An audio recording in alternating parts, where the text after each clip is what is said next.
Welcome to the News Hour. The Justice Department released nearly 30,000 more pages of documents related to the late convicted sex offender Jeffrey Epstein. Jeffrey Epstein. Jeffrey Epstein. The Epstein Files. The Epstein Files. Jeffrey Epstein Files. Jeffrey Epstein Files. Jeffrey Epstein Files. In late January 2026, the U.S. Department of Justice announced it had published about 3.5 million pages of Epstein-related material in response to a disclosure law. In total, that means that the department produced approximately 3.5 million pages in compliance with the Act. Human rights officials also described the release as including over 3 million pages, plus thousands of videos and hundreds of thousands of images under a law passed in November 2025. That is not a document release. That is a data flood. Because at this scale, making it public and making it understandable are two completely different things. When governments say, "We released everything," people assume accountability automatically follows. But in reality, volume can become a shield. Let's be honest, most people don't have time to read a 30-page report, let alone millions of pages. So what happens? Instead, people consume video clips, screenshots, reaction videos, and viral threads, which means the real power shifts to a different group, the interpreters. When there are millions of pages, the story becomes not what's true, but which parts go viral. And when virality becomes the filter, truth doesn't always win. When no one can read it all, interpretation becomes power. So who controls interpretation? Not one person, not one agency. But in practice, it tends to be journalists. They choose what's newsworthy and verifiable. Politicians, they choose what supports their narrative. Influencers and YouTubers, they choose what's clickable. And here's the twist. Even if the government releases everything, the public still experiences the truth through a tiny set of highlighted fragments.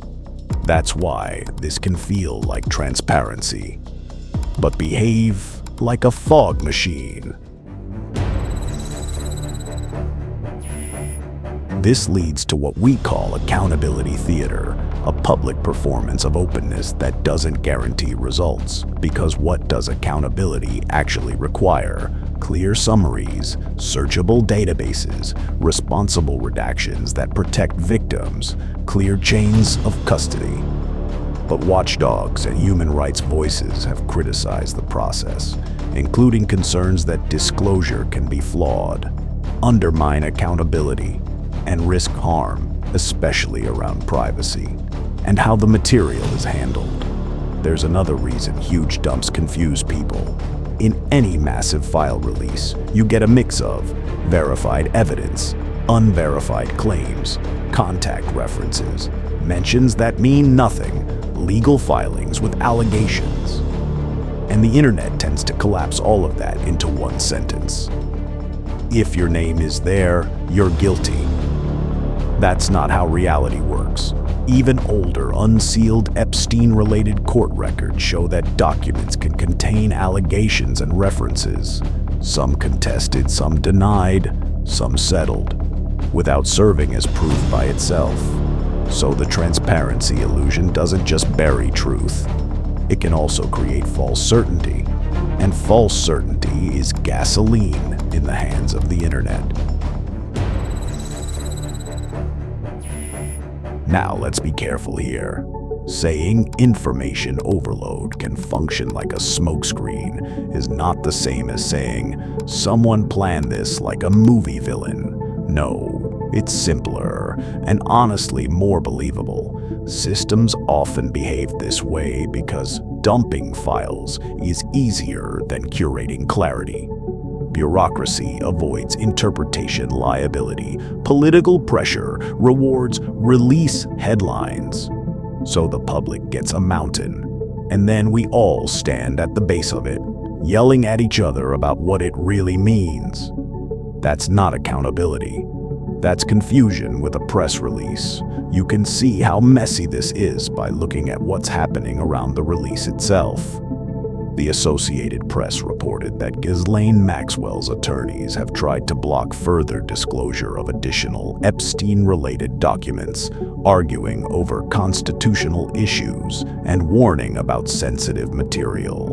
Whether you like Maxwell or not, this highlights something important. These aren't clean, neatly labeled truth capsules. They're legal records, discovery material, media, sensitive data, investigations mixed together. And when you dump a chaotic archive into the public square does what it always does. It turns it into a spectacle. If transparency is real, it should produce clarity, not just volume. Here's what real transparency looks like. A clear index, not here are millions of pages, but here is how to navigate it. Verification labels, confirmed evidence, allegation, unrelated mention, redaction reason, independent review. Not just government saying, trust us, but third-party oversight.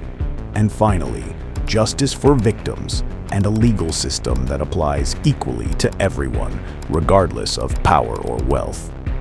That's the difference between public dumping and public accountability. The biggest danger isn't that information is hidden. The biggest danger is when information is released in a way that makes truth harder to locate. Not a conspiracy, just a system that learned how to survive outrage cycles.